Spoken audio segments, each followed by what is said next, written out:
Corona virus महामारी और lockdown की स्थिति के चलते केदारनाथ और बद्रीनाथ के कपाट खोलने की तिथि बदल गई है। यह संभवतः चारधाम यात्रा के इतिहास में पहली बार हो रहा है जब केदारनाथ और बद्रीनाथ के कपाट खोलने की प्रस्तावित तिथियों को बदला गया। उत्तराखंड स्थित भगवान बद्रीनाथ धाम के कपाट 15 मई को प्रातः 4:30 बजे खुलेंगे।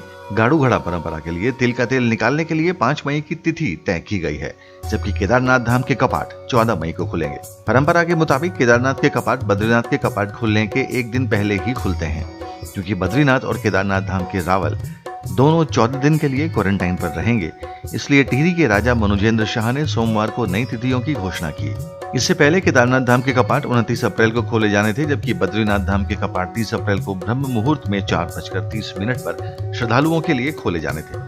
चारों धामों में से गंगोत्री व यमुनोत्री धाम के कपाट पहले से ही तय तिथि 26 अप्रैल को खोले जाएंगे। क्या ऐसा पहली बार हो रहा है जब तिथि बदली गई है? इस प्रश्न का जवाब देते हुए उन्होंने कहा, मुझे याद नहीं है कि पहले कभी ऐसा हुआ हो, लेकिन इस बार बात कुछ और है और हमें हर एक के स्वास्थ्य का ध्यान रखना है। जी राज परिवार के राजा ने कहा, केवल रावल या फिर मेरे पास ही प्रतिमाओं को छूने और पूजा अर्चना करने का अधिकार है। बद्रीनाथ में दक्षिण भारतीय रीति रिवाजों के अनुसार पूजा पाठ होता है, जिसके लिए रावल केरल से आते हैं। हम नहीं चाहते कि कोई उत्तर भारत का पुजारी पूजा अर्चना करे, क्योंकि रीति रिवाज एक जैसे नहीं हैं। इस वजह से भी तिथियों में बदलाव करना पड़ा। नई तिथि तक रावल अपना क्वारंटाइन पीरियड खत्म कर लेंगे।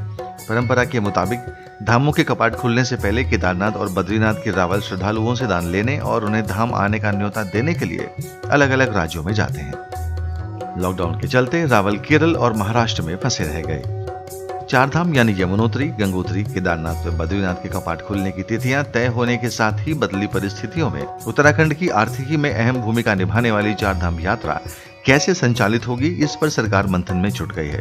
हालांकि यात्रा की दृष्टिगत तैयारियां चल रही हैं, लेकिन कोरोना महामारी को देखते हुए एहतियातन क्या क्या व्यवस्थाएं की जा सकती हैं और यात्रा कैसे चलेगी, इस पर गहनता से विचार किया जा रहा है। चारधाम यात्रा से 4 जिलों चमोली, रुद्रप्रयाग, उत्तरकाशी व टिहरी की आर्थिकी विशुद्ध रूप से जुड़ी है।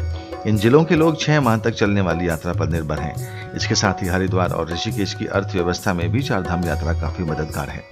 यमुनोत्री व गंगोत्री के कपाट खुलने के साथ ही चारधाम यात्रा का आगाज होता है, मगर इस साल कोरोना संकट के चलते परिस्थितियां पूरी तरह बदली हुई हैं।